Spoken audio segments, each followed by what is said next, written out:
125. A segurança daquele que confia em Deus.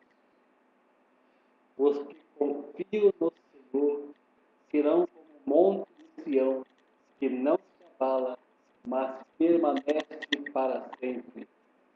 Como estão os montes à roda de Jerusalém, assim o Senhor está em volta do seu povo, desde agora e para sempre. Porque o cetro da iniquidade não permanecerá sobre a sorte dos justos, para que o justo não estenda as mãos à iniquidade.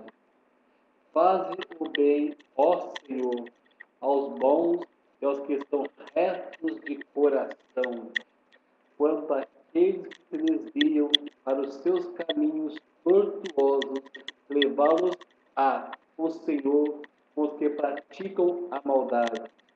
Paz haverá sobre Israel. Amém.